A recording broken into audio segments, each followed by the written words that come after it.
Son las 7, las 6 en Canarias. Última hora en la mañana. Fernando de Aro. COPE. Estar informado.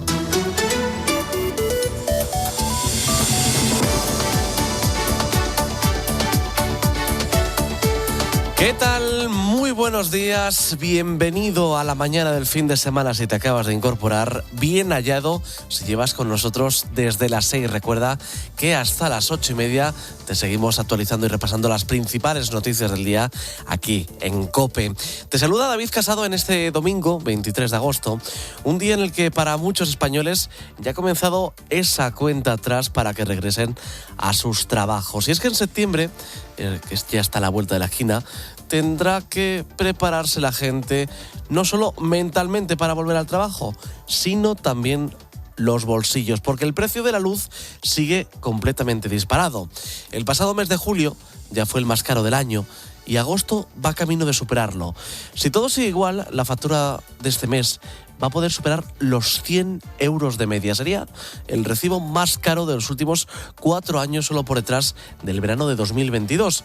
Y es que este mes hay que sumar algunos factores como los aires acondicionados. Este recibo último que hemos recibido de verano hemos pagado alrededor de 105 euros, o sea, más de un 100% de lo que se pagaba anteriormente en época de invierno. Este año la verdad es que he notado bastante la subida del precio de la luz comparado con el verano pasado. Me ha llegado a costar casi 100 euros la factura de la luz. Y es que no es baladí esta factura, porque a esta compleja ecuación vamos a tener que sumar también lo que vamos a gastar en llenar los depósitos de nuestros coches. La gasolina cuesta ya de media en torno al €1,7 el litro y el diésel está cercano a los 1,9 euros el litro. Es su nivel más alto desde mediados de abril. Traducido esto al bolsillo, nos va a costar llenar un depósito de unos 55 litros, 95 euros si es gasolina. Y si es diésel, ya supera los 100. Y que esta subida coincide con el tramo final de las vacaciones de verano y llega después de que el gobierno redujera el 1 de agosto, o sea, se produjera esa rebaja fiscal sobre los carburantes a partir de este 1 de agosto. El único alivio que la rebaja fiscal va a tener va a ser ahora, porque a partir de septiembre volveremos a tener ese 20 céntimos euros el litro. Así que afortunadamente de algo nos va a valer, porque es de los pocos respiros que vamos a tener de cara a esta cuesta de septiembre. El otro gran respiro nos lo va a dar el tiempo. Nos seguimos alejando de esas temperaturas sofocantes que tuvimos ya a principio de mes, aunque de cara al día de hoy el sol va a ser el gran protagonista en buena parte de España, a excepción de la Comunidad Valenciana, de Murcia, Cataluña, Aragón y Galicia, donde se esperan lluvias e incluso alguna tormenta, como nos ha explicado aquí en COPE el meteorólogo Jorge Ocina. Tiempo básicamente soleado, un tiempo tranquilo, con unas temperaturas que efectivamente ya no son tan calurosas, y sobre todo por las noches, que en gran parte de España ya hemos bajado de los 20 grados, ¿no? Que es un poco el umbral de las noches tropicales. Siguen en parte del sur peninsular y en el Mediterráneo, pero en todo el centro y por supuesto en el norte, de momento durante algunas jornadas abandonamos esas noches tan calurosas. Esta bajada en los termómetros se está notando especialmente en la lucha contra los incendios. Una lucha contra los fuegos que está mejorando respecto a julio, aunque el que más preocupa hasta ahora es el de Segorbe, en Castellón. Son ya más de 600 las hectáreas quemadas y los más de 1000 vecinos de Gátova continúan desalojados. La buena noticia es que en las últimas horas las brigadas forestales han logrado contener el avance de las llamas. Hasta allí nos vamos a ir en directo para conocer la última hora. Pascual Claramonte, buenos días. Buenos días, con un plan prácticamente calcado al de hace 24 horas, aprovechando la noche y anticipándose a las horas más críticas a partir del mediodía, con más calor y viento. El flanco este es el que viene preocupando, más sensible a posibles reactivaciones. Los medios aéreos que se incorporarán a primera hora tienen previsto refrescar todo el perímetro, mientras segunda noche fuera de casa para los vecinos de Gátova. Su alcalde Jesús Almerón ha visitado a los cerca de 40 alojados que están en el Polideportivo Municipal de Bétera. Están bien, están tranquilos, con muchas ganas de volver a sus casas, como evidentemente no puede ser de otra manera, como también tenemos todos los que estamos aquí, de que esto pase. Pero bueno, están esperando una buena noticia, esperamos poder dársela lo más pronto posible. Son conscientes de la situación que estamos viviendo en Gátova y prefieren y entienden que se trabaje al 100% en la extinción de este incendio para después poder volver a casa con todas las garantías posibles. Para esas buenas noticias tocará esperar en principio al menos hasta que el incendio se dé por estabilizado. Gracias, Pascual. Seguiremos muy pendientes de este incendio en Gàtova, en la provincia de Castellón. En cuanto al resto, también estamos muy pendientes. El de Niebla en Huelva ya ha quedado extinguido tras calcinar más de 33.000 hectáreas y convertirse en el fuego de mayor envergadura en la historia de Andalucía. También ha mejorado la situación en el fuego de las Peñas de Riglos, en Huesca, donde el fuego está controlado, aunque se encuentra activo tras calcinar unas 17.500 hectáreas. Los equipos mantienen la vigilancia por el riesgo de rebrotes. La gran pregunta que muchos se hacen es: ¿cuándo podré volver a ver el monte como estaba antes? Los vecinos están impacientes por volver a recuperar sus montes. Por eso nosotros en COPE hemos hablado con José González Granados, expresidente del Colegio Oficial de Ingenieros Técnicos Forestales, y es esperanzador. Va a depender pues, de las especies vegetales que se hayan quemado. Hay en algunos ambientes y en algunos ecosistemas, al cabo de un año, un par de años, esas mismas especies que se han quemado rebrotan todas a la vez. Lo que hay que apostar de una vez por todas es contar con planes forestales que sirvan, en este caso, pues un cúmulo de medidas para que esto no suceda. Si comparamos los datos de este año con los del pasado verano, nos encontrábamos viviendo una situación de auténtica oleada de incendios. Por ejemplo, vamos a situarnos hace un año, el 23 de agosto de 2025. Eran 13 los incendios que permanecieron activos. Por lo tanto, esta imagen es algo mejor en la actualidad que este pasado verano. Aproximadamente se ha quemado un 14% de la superficie que en 2025 se quemó. Eso sí, este 2026 hay una diferencia fundamental y es el comienzo ha sido mucho más duro. Además, a nadie se le va a olvidar este año porque se ha producido el mayor incendio en la historia de nuestro país, que ha sido el fuego de Burgondo en Ávila, que quemó más de 50.000 hectáreas. Precisamente en unos minutos hablaremos con Samuel Castillo, que es bombero forestal, para conocer cómo son los trabajos para extinguir incendios, cómo es el día a día de un bombero forestal. Lamentablemente, no es la única catástrofe que nos está dejando este 2026, porque una semana después seguimos con la mirada puesta en Granada. Este sábado ha sido uno de los días con menores temblores. Tan solo se han registrado 3, aunque lo más preocupante no es eso, sino que muchos granadinos llevan una semana durmiendo fuera de sus casas. Precisamente cuando pasan 7 minutos de las 7 de la mañana, una hora menos en Canarias, hablamos con uno de ellos, con Carlos. Carlos, muy buenos días. ¿Qué tal? Bueno, lo primero, Carlos, ¿cómo te encuentras? Pues bueno, un poco más tranquilo hoy, ya la verdad. O sea que hemos pasado unos días un poco, bueno, a la expectativa. En tu caso, ¿dónde te ha tocado pasar estos días? Porque has tenido que ser evacuado, ¿no? No, bueno, me he evacuado de forma voluntaria, ¿no? No me ha evacuado nadie, gracias a Dios. Por precaución, ¿no? Bueno, pues sí, por precaución y también por no vivir estos momentos de tensión solo, en casa. También esa incertidumbre, si se comparte y se puede pasar con amigos o con amigas, pues mejor todavía. Mejor, claro. ¿Por qué decidiste marcharte en tu caso? Pues bueno, porque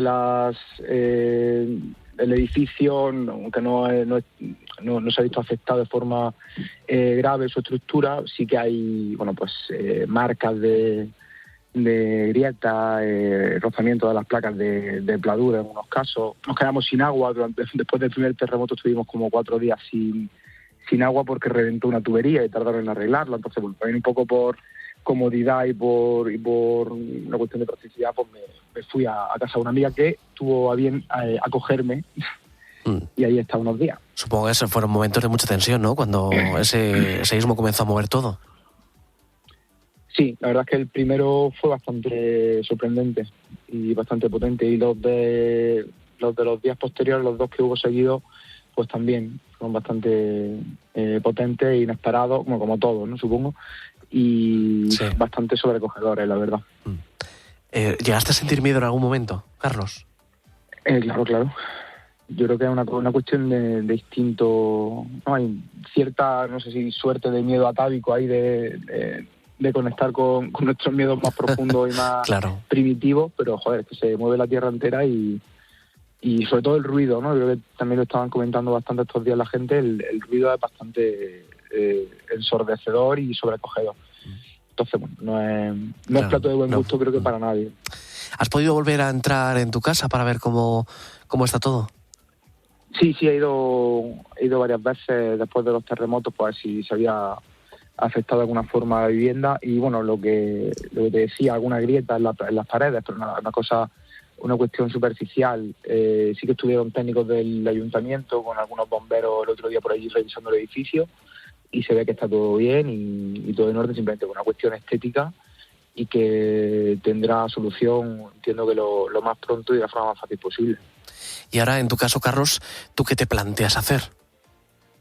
Pues seguir con mi vida, no tenemos tampoco mucha alternativa. Nada, yo he vuelto a casa hoy y pasaré la noche allí. Espero que no me pille ningún terremoto allí.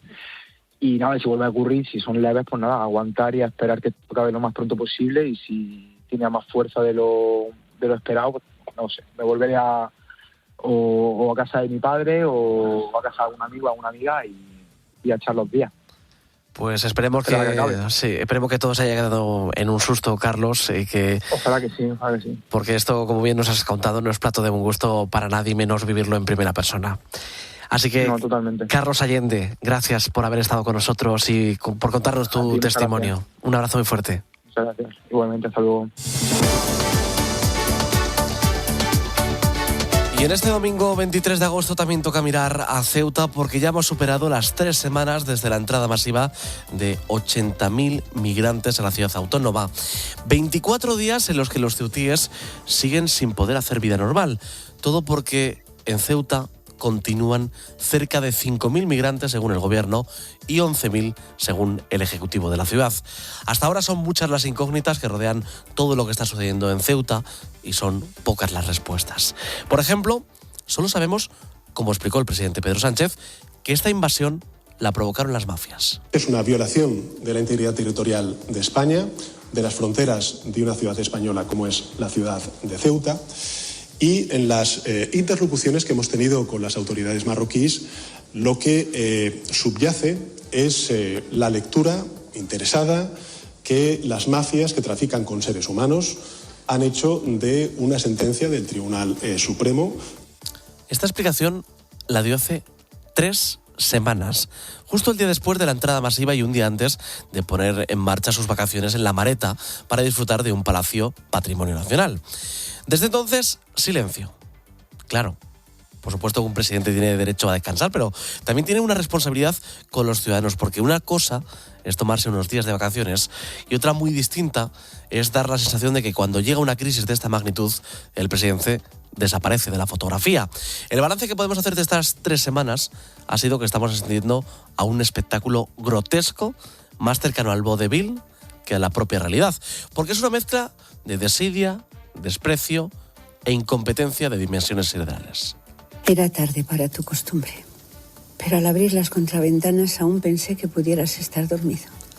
Me chocó tu postura, este fragmento sinceramente. Que hizo la gran Lola Herrera era una interpretación que no se la dedicó a Pedro Sánchez, sino que era la que representó 5 horas con Mario, la novela de Miguel Delibes. Y es que en Ceuta están viviendo su particular 5 horas con Mario.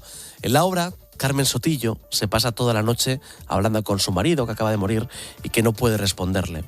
Así, durante la noche se acuerda de momentos que vivieron juntos y también de muchos reproches se le hizo.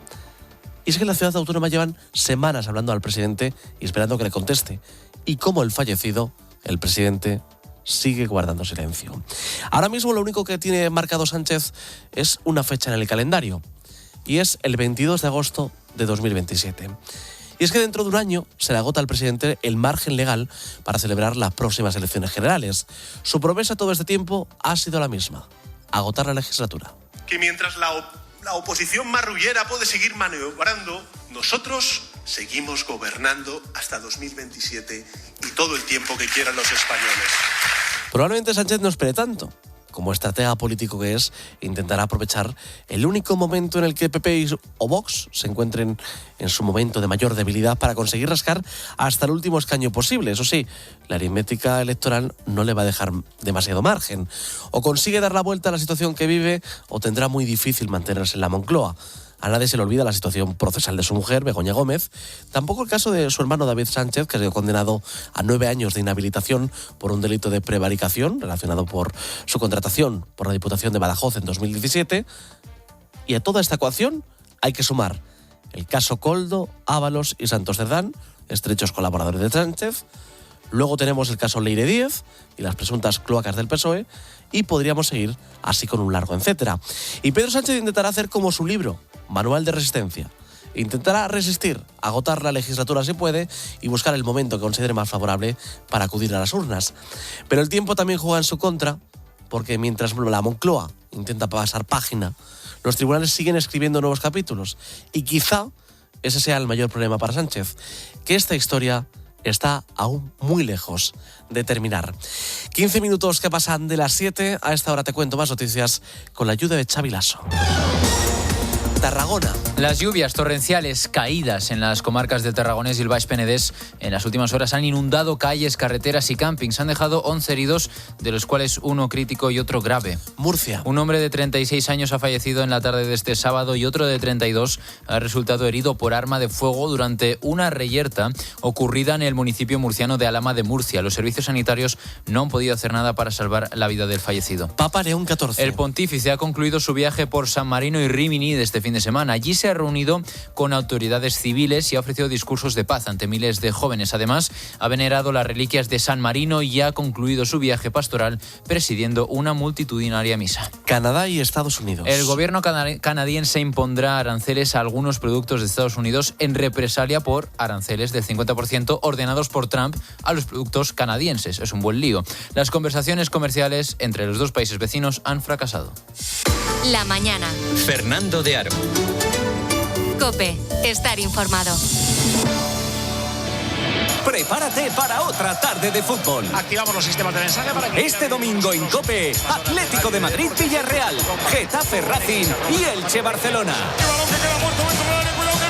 Y además, la Vuelta Ciclista a España y el Gran Premio de Fórmula 1 de los Países Bajos.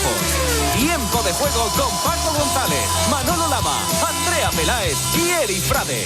Los números 1 del deporte. Buenos días. Si participaste en alguno de los 5 sorteos diarios del nuevo dupla de la 11, Super 11 o triplex de la 11 de ayer, consulta si has resultado ganador a tu vendedor en juegos11.es o a través de la aplicación Mi Vendedor 11. No olvides que comprando Lotería de la 11 colaboras con una gran labor social. 11. Bien jugado. La mañana. Fernando de Aro. COPE. Estar informado.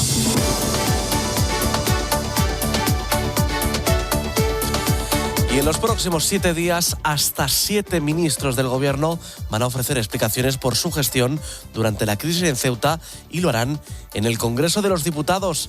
Fernando Díez, buenos días. Buenos días. Ha llegado la semana en la que 7 ministros justificarán su actuación en Ceuta. El Congreso, los españoles y muy especialmente los ceutís esperan sus explicaciones, que llegan entre 4 semanas y un mes después de la entrada masiva de migrantes. Es el momento que ha encontrado el Gobierno para hacer balance de la situación, según el portavoz Patxi López, en un mes en el que aparentemente no es costumbre rendir cuentas ante los ciudadanos. En pleno agosto, 7 ministras y ministros van a comparecer en el Congreso de los Diputados para dar todas las explicaciones necesarias sobre la situación de Ceuta en un ejercicio más de explicaciones y de transparencia. Sanidad, migraciones, defensa, infancia, interior, justicia y exteriores. Todos sus titulares en el Congreso entre este martes y el próximo lunes.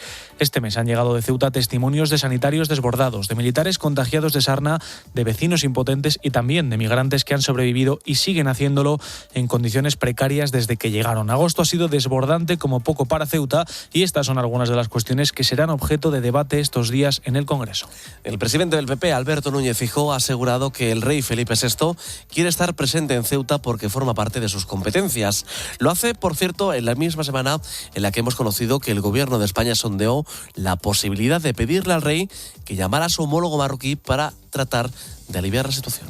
El rey de España es el primer garante de la soberanía y de la integridad territorial del país. Estoy convencido de que el rey quiere ir a Ceuta y lo hará cuando el Gobierno de España autorice ese desplazamiento. Y precisamente la noticia de estas últimas horas ha estado en Ceuta y en Melilla por las palabras del ministro de Justicia marroquí, que ha reabierto el debate sobre la soberanía en ambas ciudades autónomas, ya que Marruecos reclama su soberanía para su país. ¿Qué repercusión han tenido estas palabras en Marruecos? Hasta allí nos vamos, hasta Rabat. Beatriz Mesa, muy buenos días. ¿Qué tal? Buenos días. Marruecos ha vuelto a elevar el tono sobre Ceuta y Melilla y lo hace por boca de su ministro de Justicia, como venimos contando, Abdelatif Ouahambi, que ha insistido en la televisión pública marroquí en que ambas ciudades constituyen, según sus palabras, un derecho histórico y geográfico de Marruecos. Ouahambi va esta vez un paso más allá, porque plantea abiertamente que Rabat y Madrid se sienten a negociar el futuro de Ceuta y Melilla y habla incluso de encontrar una solución para que las dos ciudades vuelvan al seno de la patria. La pregunta aquí es por qué ahora y sobre todo en nombre de quién está hablando este ministro de Justicia, porque no estamos ante el titular de Exteriores, sino ante el ministro de Justicia y uno de los principales dirigentes del PAM, el Partido de Autenticidad y Modernidad, una formación con aspiraciones a liderar el próximo gobierno marroquí. Y estas declaraciones están llegando además en un momento especialmente delicado. Las relaciones entre España y Marruecos atraviesan una etapa de estrecha cooperación desde el giro español de 2022, cuando Pedro Sánchez respaldó el plan marroquí de autonomía como la propuesta más seria, realista y creíble para el Sáhara Occidental. Y nos llegan buenas noticias desde Granada porque, como te estamos contando, este sábado ha sido el día más tranquilo a nivel sísmico de la última semana. Y el Colegio de Mediadores de Seguros calcula que estos seísmos han causado ya daños por valor de 35 millones de euros. El colegio ha recibido además 12.500 solicitudes de indemnización. Detalles, María Organ. El 93% de las solicitudes están relacionadas con daños a viviendas. Son peticiones que llegan de hasta 74 municipios granadinos, además de 10 de Málaga y otros 9 de Jaén, aunque el grueso de reclamaciones, más de 6.000, llegan de Granada capital. En los últimos 8 días, la provincia ha registrado más de 1 millar de temblores, son casi 100 cada día, y los expertos afirman que se seguirán sintiendo. Raúl Pérez, geólogo de emergencias del Instituto Geológico y Minero de España, explica en COPE cómo hay que actuar en caso de sentir un terremoto. En ningún caso salir corriendo. Yo sé que es muy difícil porque, fíjate, la probabilidad de que tú estés en una zona de terremoto y sientas una réplica es del 100%, las vas a sentir. Este mismo sábado se ha desalojado de forma preventiva un edificio de 46 viviendas en Armilla, Granada, tras detectar los inspectores daños en su estructura. A esta hora, los técnicos continúan explorando potenciales deterioros en edificios de las zonas afectadas. Más noticias. El temporal ha dejado solo este sábado a más de 40 personas heridas en Tarragona. 11 de ellas se encuentran hospitalizadas y una en estado grave. ¿Cuál es la situación? José Miguel Cruz, muy buenos días. Buenos días. Han sido unas horas de angustia y difíciles en poblaciones de las comarcas del Baix Penedès y Tarragonés en Tarragona, mientras que en la desembocadura del Ebro se han pasado la noche con un ojo en el cielo. El episodio de lluvias torrenciales ha finalizado con un total de esas 11 personas heridas y el incidente más relevante ha sido la caída de un muro en Roda de Bará que ha afectado a 3 personas. De esas, una herida de gravedad y otra en estado crítico. El conseller de Justicia, Ramon Espadaler, ha argumentado por qué no se envió ningún e-alert para avisar a la población. Sí, la e-alert, que es un buen Sí, la e-alert, que es un buen instrumento, se insta en el momento en que se está en el nivel 5 o 6 sobre 6 y en el momento en que se ha producido el episodio de las lluvias más intensas. El Servicio Meteorológico de Cataluña no informaba de estos niveles porque no es una ciencia exacta la meteorología y por tanto no estaba justificado en el momento en que se han podido, atendiendo a las informaciones que disponía de Protección Civil del Servei Meteorológico de Cataluña. Protecció Civil del Servei Meteorològic de Catalunya. La alerta por el plan Inuncat aún se mantiene activada y de cara a hoy domingo, el Servei Meteorològic de Cataluña, el Meteocat, prevé más tormentas, pero sin llegar a los mismos niveles de intensidad. El Papa León XIV ha visitado este fin de semana San Marino y Rímini. Detalles de este viaje, nos vamos hasta el Vaticano. Ángeles Conde. Buenos días. Las poco más de 12 horas del Papa fuera de los muros vaticanos de este sábado han dado para mucho. Primero porque hacía 15 años que un pontífice no visitaba San Marino y 44 que no acudía al mitin de Rímini, este encuentro cultural que cada año organiza Comunión y Liberación. Y de libertad habló León XIV en San Marino, cuyo lema como Estado es precisamente Libertas. Ante las autoridades, el Papa subrayó que la libertad civil empieza por la libertad personal y esta a su vez no existe sin la libertad de conciencia. Valencia. El pontífice también visitó las reliquias del fundador, San Marino, e invitó a difundir el Evangelio en un mundo herido por las guerras. Por la tarde, el mitin de Rímini acogió al Papa con enorme entusiasmo. En su discurso, León XIV invitó a los católicos a proponer la misericordia frente al rearme de las mentes y las naciones. Concluyó el Papa su jornada con un conmovedor encuentro con los enfermos y discapacitados de la diócesis de Rímini y con la celebración de una hermosa misa al atardecer en el puerto de esta ciudad costera. Y un ataque ruso contra un centro comercial en la ciudad natal del presidente ucraniano de Volodymyr Zelensky ha dejado al menos 19 fallecidos. Nos vamos hasta Moscú. Ricardo Marquina, última hora. Buenos días. Buenos días. Esta ha sido una semana trágica en la guerra de Ucrania, pues es en la que ha quedado claro que no parece haber límites para la agresión rusa contra los civiles, después de que drones rusos golpearan un centro comercial del centro del país, repleto de familias ucranianas que preparaban las compras del material escolar para el curso que comienza en una semana. La matanza de 17 civiles, entre ellos numerosos niños, fue ignorada por toda la prensa rusa e incluso el propio presidente Vladimir Putin, quien un día más tarde llamó bárbaros a los ucranianos por golpear refinerías rusas. Zelensky llamó animales a los rusos y prometió responder con nuevos ataques, pero insistió en la necesidad de recibir más misiles interceptores Patriot por parte de sus socios europeos. Y se cumplen 100 días desde que el gobierno de la República Democrática del Congo informó de un brote de ébola en el país. Desde entonces, en poco más de 3 meses, el número oficial de muertes confirmadas asciende a 2.500. Última hora, Xavi Lasso, buenos días. ¿Qué tal? Buenos días. Es la segunda epidemia de ébola que más muertes ha causado después de la que afectó principalmente a varios países de África Occidental entre 2014 y 2016. Atención, las autoridades médicas advierten de que el ritmo al que avanza es superior al de la capacidad de respuesta desplegada actualmente y piden que se haga un mayor esfuerzo en implicar a las comunidades en la respuesta. Y enseguida ponemos rumbo a las 7:30 aquí, en la mañana del fin de semana. Fernando de Aro. La mañana. Escuchas COPE. Y recuerda, la mejor experiencia y el mejor sonido solo los encuentras en cope.es y en la aplicación móvil. Descárgatela. ¿Cómo imaginas la conducción al volante del crossover más deseado? ¿O el equilibrio perfecto entre potencia y eficiencia? Tal vez la respuesta esté en dejar de hacerse preguntas. Nuevo Toyota THR Hybrid. No intentes entenderlo, atrévete a sentirlo. Más información en toyota.es. Estamos acostumbrados a celebrar un gol, una asistencia, un pase largo, uno corto, un control. En el fútbol se celebra todo. Pero en la construcción un pro puede arreglar un baño y nadie dice nada. Pues en Leroy Merlin queremos celebrar a los pros de la reforma y la construcción. Por eso tenemos para ellos Precios Pro, la mayor gama de productos del mercado y asesoramiento profesional. Leroy Merlin, más pro, más ventajas. ¿Otra vez dándole like a las fotos de las vacaciones de los demás desde tu sofá? Que el seguro no cambie tu forma de disfrutar. Entra en Verti.es, contrata hoy tu seguro de coche y llévate hasta 150 euros de regalo. Verti, la aseguradora digital número 1 de España. Si es fútbol, es DAZN. Si es la Liga, Premier League, Bundesliga, Serie A, Eredivisie y Ligan, es DAZN.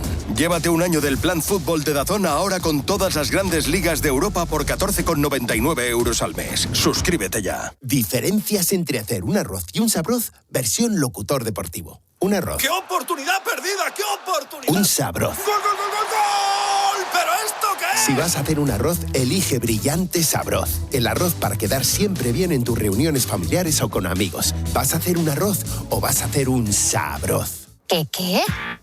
Este año también nos subes el precio del seguro. Pues ¿sabes qué? Nosotros nos vamos a la Mutua.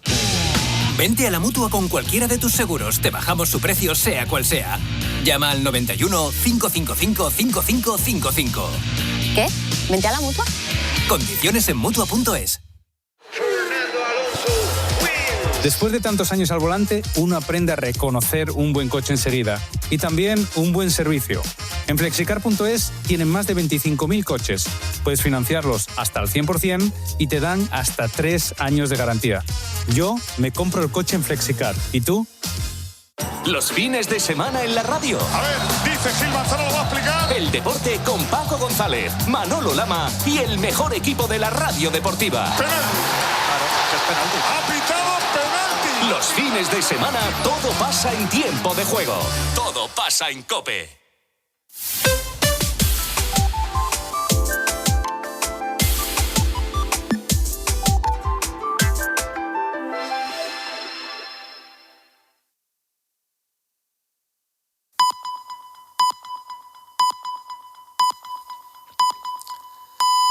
7:30, 6:30 en Canarias.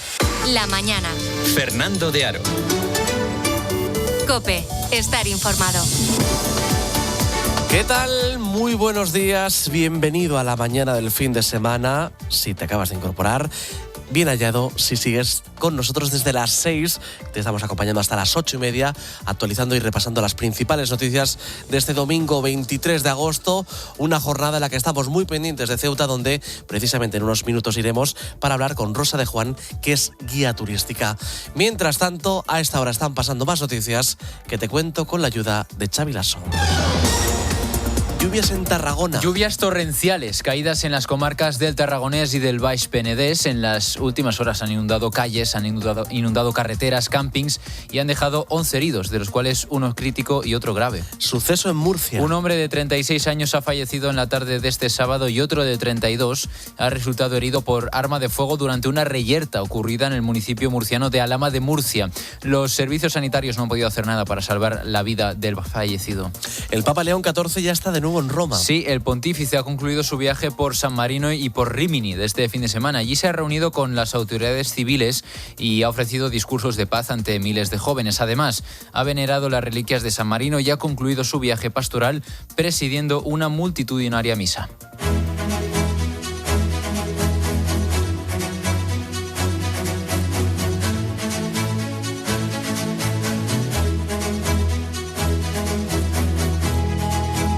Ceuta sigue sumida en el descontrol y en el caos. La playa del Trampolín sigue siendo el refugio para miles de migrantes a pesar de que fueron desalojados. Según los cálculos de la policía, se habla de más de 3.000 personas. Claro, esto en pleno verano, cuando la imagen de estos días tendría que ser la de cientos o miles de turistas abarrotando esta playa. La situación se ha vuelto insostenible y tiene paralizada a la ciudad desde el pasado 30 de julio. Los vecinos siguen con el miedo de salir a las calles y los negocios con la incertidumbre de saber qué va a pasar. Precisamente hablamos con Rosa de Juan, que es la directora de uno de estos comercios, de Visitando Ceuta, que es una empresa dedicada al turismo. Rosa, muy buenos días. Gracias por estar con nosotros. Hola, buenos días. Bueno, Rosa, ya han pasado varias semanas desde aquella entrada masiva de migrantes, desde ese 30 de julio.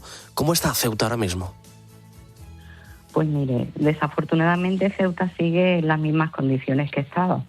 Nada ha mejorado, poco. Incluso nosotros los ceutíes nos sentimos muchísimo peor, porque ahora sí que vemos el deterioro, el abandono y la desidia. Nadie hace nada por solucionar esto y lo necesitamos ayuda ya.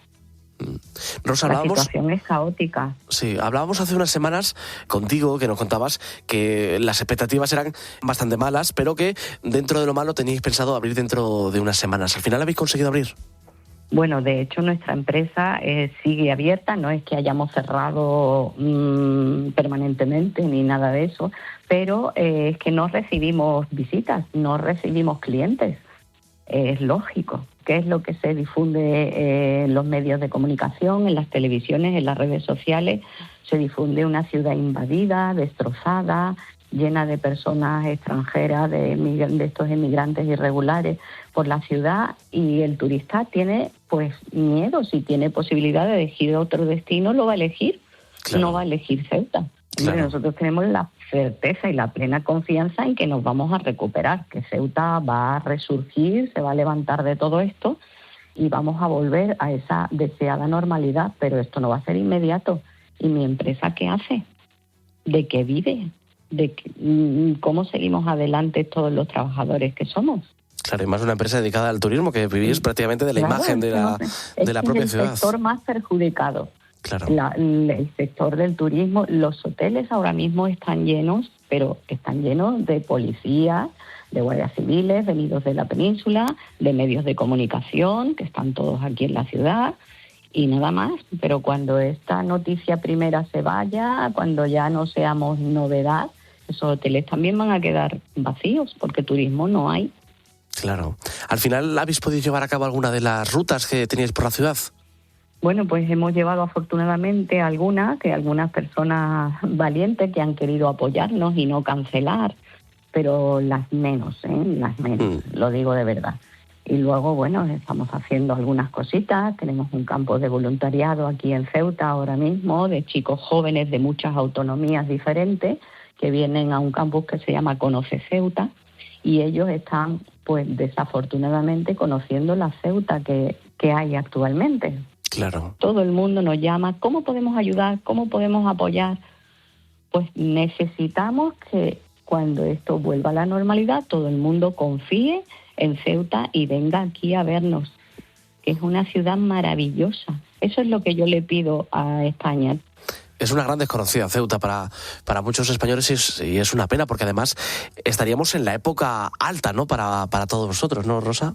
Claro, estaríamos en el mes de agosto, que es el mes principal, el mes de verano, donde se disfruta, además de todo lo que yo le he comentado, de nuestra historia, nuestra riqueza patrimonial, pues se disfruta también de la playa, del verano, de ese parque marítimo del Mediterráneo que tenemos, que es una joya.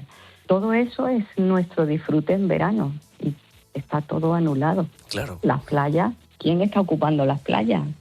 Otros turistas venidos irregularmente, ilegalmente. ¿Qué os transmiten los políticos, Rosa? ¿Os han propuesto algún plan de ayuda, por ejemplo, para empresas como la tuya, que vivís al final del turismo y esto os está afectando de lleno? ¿Os han propuesto algún plan de ayudas o algún programa de recuperación? De momento nada. De momento estamos todos tan enfocados en que este problema se solucione. Claro que no evidentemente, a través de la Confederación de Empresarios de Ceuta, pues se intentará luchar y sacar esto adelante y que tengamos apoyo gubernamental, por supuesto, pero ahora mismo estamos todos paralizados. Aquí necesitamos pues que tomen de las riendas de una vez y haya una coordinación integral de todo el que tenga que participar en esto, no solo las fuerzas y cuerpos de seguridad del Estado, sino también pues todos, el servicio de atención a menores, los servicios sanitarios, las administraciones, y que den respuesta a esta crisis. Rosa, me voy a quedar con ese mensaje, con la necesidad de dar una respuesta urgente a esa crisis, sobre todo por los ceutíes, por los vecinos y por los empresarios de una ciudad tan bonita y tan desconocida como es Ceuta, y animamos precisamente a todos los españoles a cuando se solucione toda esta crisis, a ayudaros de la mejor forma, que es visitándoos. Rosa de Juan, que es la directora de uno de estos comercios dedicados al turismo, de Visitando Ceuta, gracias por haber estado con nosotros y sobre todo, y más importante, os deseo la mejor de las suertes de cara a lo que venga. Muchísimas gracias, de verdad, se lo agradecemos mucho. La mañana. Fernando de Aro. COPE, estar informado. La vuelta ya está en marcha.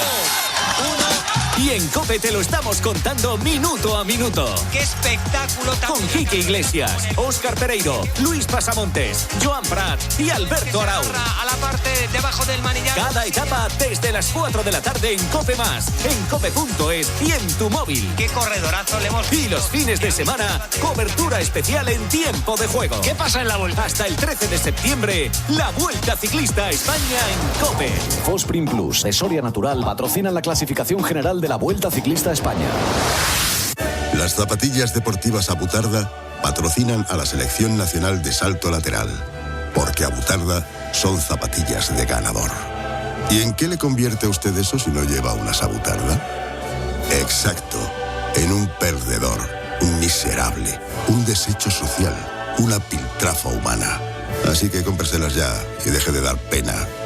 La publicidad no necesita llegar a esto para ser eficaz. Basta con que salga en la radio, porque en la radio más del 83% de los oyentes se quedan en la emisora cuando llega la publicidad. Por eso es más eficaz para tu marca. Hazte inolvidable. Anúnciate en radio.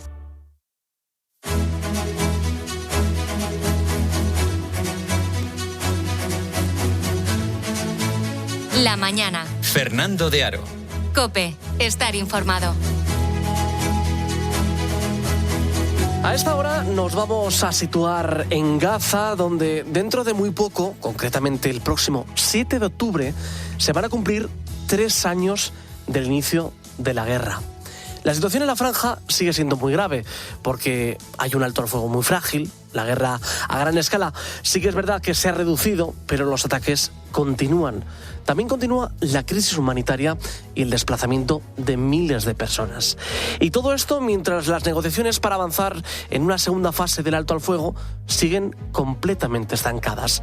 Estados Unidos pretende iniciar cuanto antes una reconstrucción, mientras que Israel no se va a retirar de la zona hasta que Hamás no abandone por completo las armas.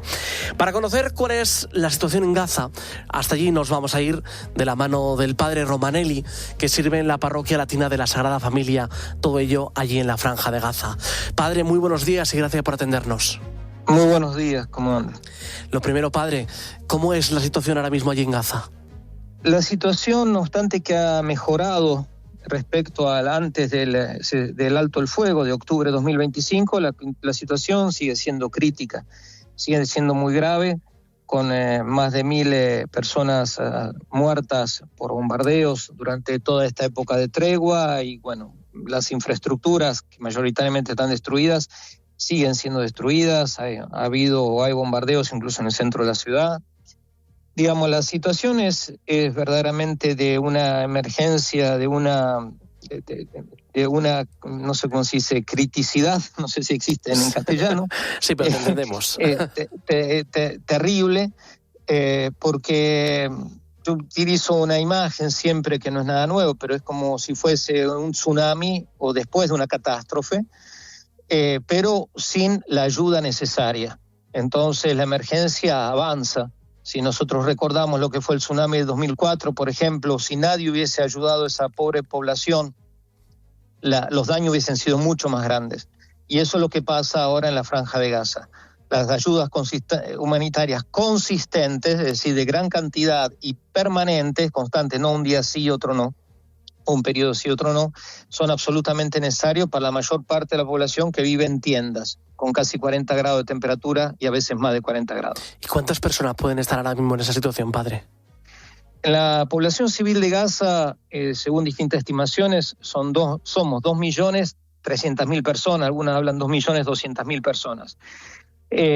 Yo no sabría cuantificarlo, pero muchos hablan que el 80%, a veces más, a veces menos, de la población está en esa situación.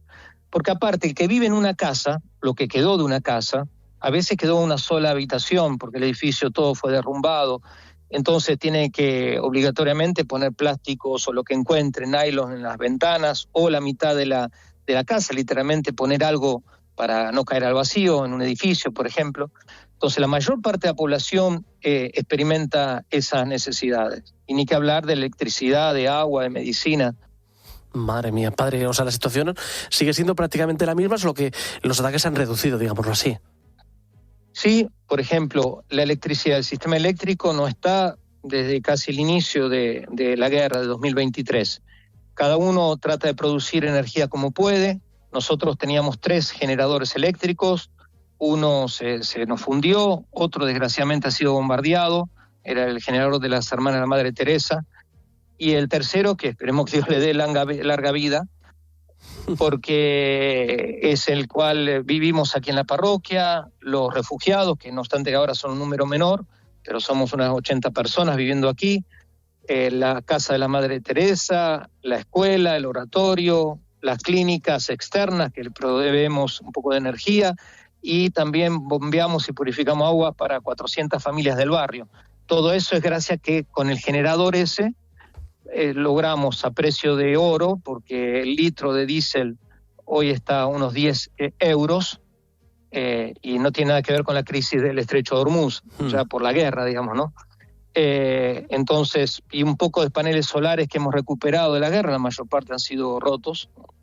Cada uno se le ingenia para producir un poco de energía, pero la mayor parte no tiene absolutamente nada. Cae la noche y la gente en las tiendas o en esas pseudo tiendas está en total oscuridad, quizás con un celular, quizás con una linternita, y esperando que salga el sol. Madre mía, qué situación, padre. Así que la labor que están haciendo tanto usted como otros es fundamental, ayudando, porque nos decía también que las ayudas llegan a cuentagotas, la ayuda humanitaria. ¿Por qué se produce esto? Y no sé, supongo que por decisiones políticas, el hecho de que no se pase más adelante como es en el proceso de paz, digamos, desde el alto el fuego, octubre de 2025, entran más productos y más variados para los mercados, que eso aparece a veces en las noticias. No aparecen muchas noticias, pero las que aparecen muchas veces son eso. Entonces se ve fruta, verdura, carnes, lácteos, que durante 2 años de guerra no se vio nada o casi nada de eso. Pero eso para el mercado, la mayor parte de la gente no es accesible a eso. Perdió el trabajo, perdió la casa, perdió las cuentas, o las cuentas están congeladas porque están en créditos bancarios. Entonces la ayuda humanitaria es absolutamente necesaria. Padre, muchos han optado por marcharse de Gaza, pero usted no. Usted sigue ahí al pie del cañón ayudando a cientos de personas lo que puede. ¿Por qué? ¿Por qué ha decidido seguir? Bueno, no es ningún desafío ni político ni militar. La expresión en castellano se entiende mejor. Prefiero decir a pie de la cruz. Justamente lejos de todo lo que sea. No es ningún desafío a nadie. Me pareció y nos pareció tanto a los miembros de mi congregación del Verbo Encarnado, padres y hermanas, como a las hermanas de la Caridad de Madre Teresa, que teníamos que estar al lado de la comunidad, yo personalmente como párroco, para preservar la presencia eucarística de Cristo. El altar de Gaza, un altar de paz, no es una manera de decir, sino una realidad. Después estar junto a la comunidad cristiana y también testimoniar por medio de la caridad nuestra fe. Y bueno, con un montón de necesidades, ancianos, enfermos, niños con discapacidad. Me pareció que era lo normal desde el punto de vista de la fe, humanitario, que tenía que quedarme. Con toda la situación política que estamos viviendo, con Estados Unidos pidiendo a Israel que acerque posiciones, pero Israel dice que no se va a retirar de la zona hasta que jamás no abandone las armas, ¿cree que existe, padre, una posibilidad real de que termine la guerra? Posibilidad existe, es posible. Ahora, que sea probable, por momentos lo dudo. Tiene que haber decisiones políticas de todas las partes que están metidas y esperemos que sea. Hay algunos signos de distensión, pero es todo muy lento y el pescado sin vender. Así que eso lo que hace que la mayor parte de la población esté en una gran depresión, porque literalmente la gente tiene que lidiar día a día para tener un vaso de agua, literalmente. Ni que hablarlo de las escuelas. Nosotros, gracias al Patriarca Latino de Jerusalén, nuestra diócesis, hemos podido ampliar la escuela, pero es un desastre. De 5 escuelas cristianas que habían, queda solamente aquí la escuela parroquial. Todas las otras han sido bombardeadas y están llenas de refugiados en este momento. Madre mía. Y aquí, bueno, Dios mediante, empezaremos este año con 1.000 alumnos, pero por otro lado hay cientos de miles de alumnos literalmente que no tienen un lugar donde ir a instruirse. Y este ya es el 3er año de guerra, ¿no? Casi el 3er año completo. Qué locura, padre.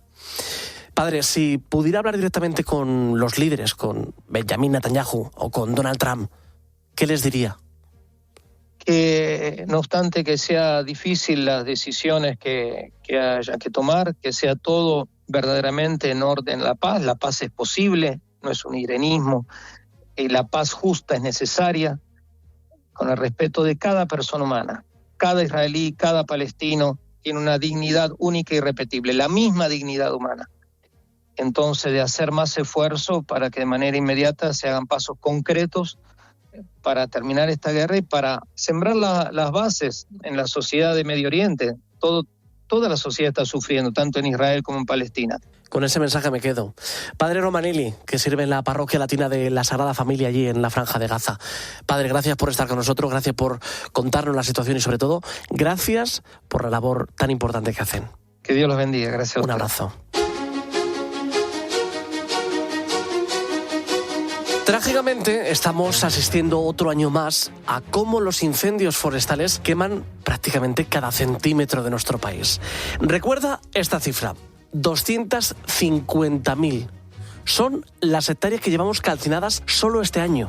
Son 50.000 menos que el año anterior. Detrás de cada fuego hay miles de historias y miles de personas que se juegan su vida, como ha sucedido con el cabo García Sancho de la UME, por evitar que esos incendios no solo quemen terreno, sino también recuerdos, lugares que teníamos y que donde vivíamos y pasábamos tiempo. También por evitar que acaben con los medios de vida de muchas personas e incluso con tu propia casa. Así, hay miles de personas que están al pie del cañón. Uno de ellos es Samuel Castillo, que es bombero forestal. Samuel, muy buenos días. Gracias por estar con nosotros en la mañana del fin de semana. Muy buenos días, ¿qué tal, David? Bueno, Samuel, tú has estado en muchos incendios, precisamente uno de los últimos ha sido el de las Peñas de Riglos en Huesca, que ha arrasado 14.500 hectáreas. Lo primero, cuando llegáis a un incendio de este tipo, ¿qué es lo primero que se te pasa por la cabeza, Samuel?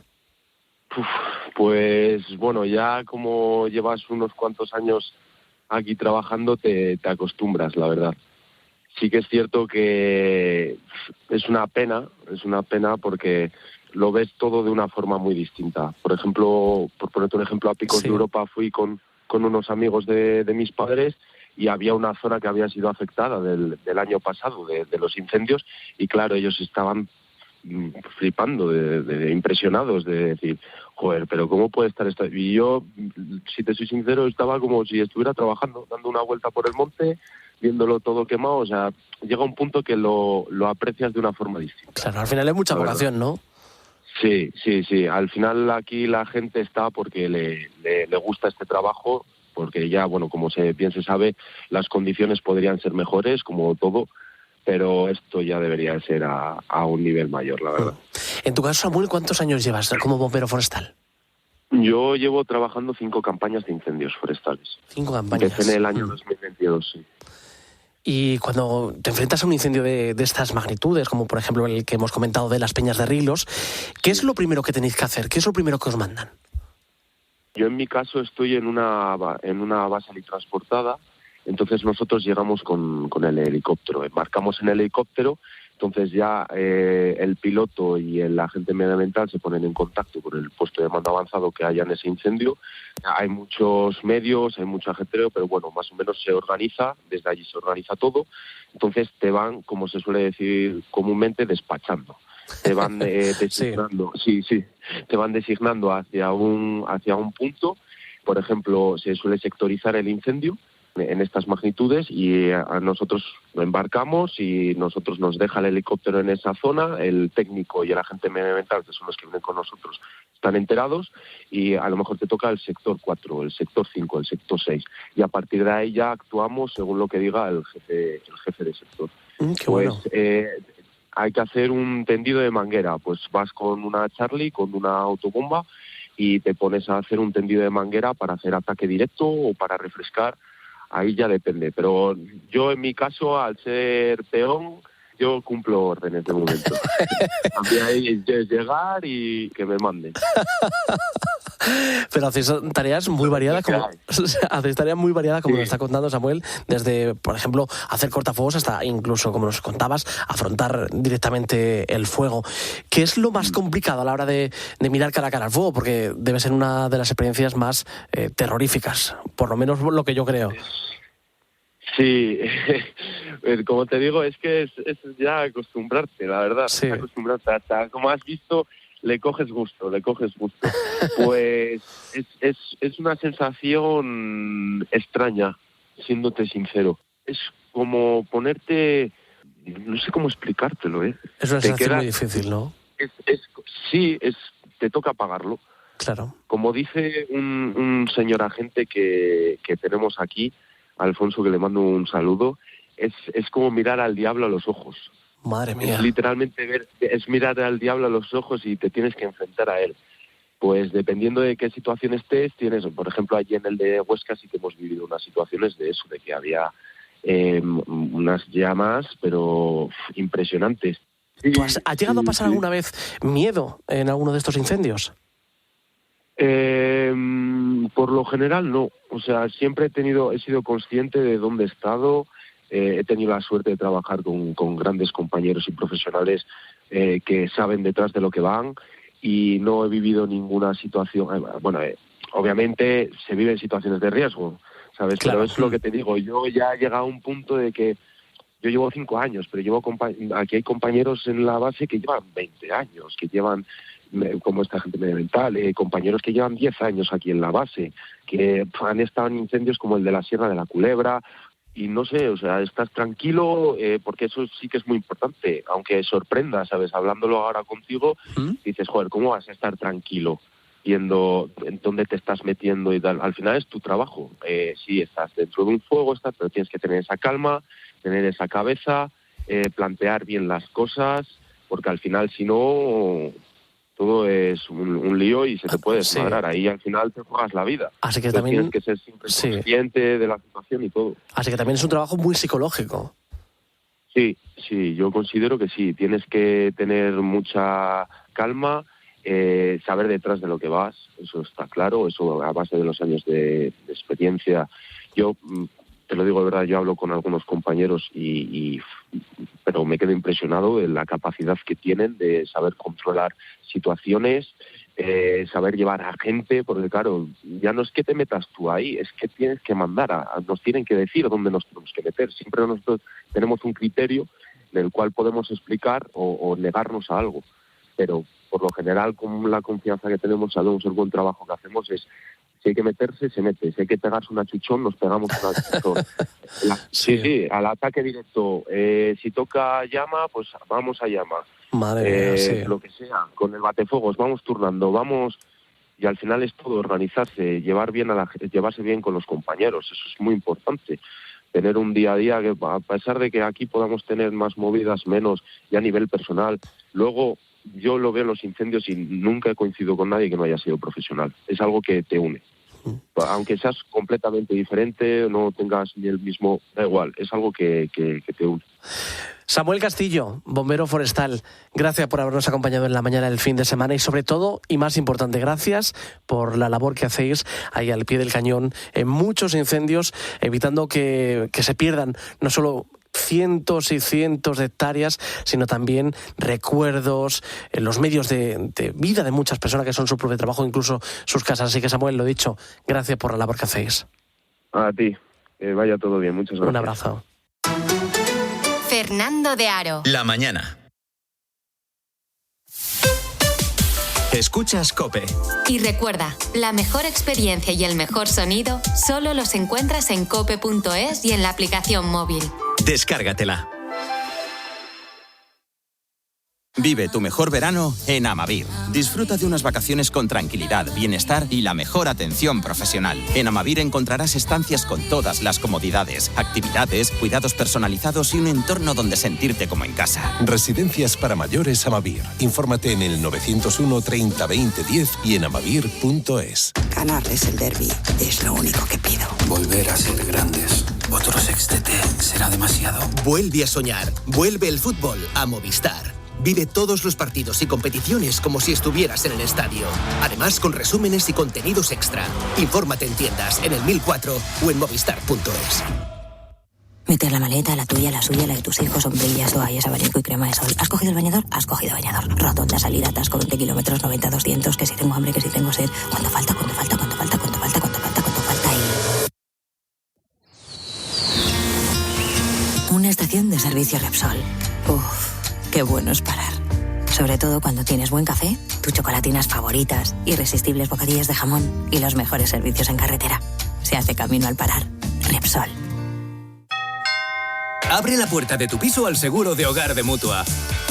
Vente a la Mutua y contrátalo a un precio exclusivo, por solo 150 euros. Y si la renovación de tu seguro no está próxima, no te preocupes. Contrátalo ahora y no pagues nada hasta que entre en vigor. Llama ya al 91 555 5555. Condiciones en Mutua.es.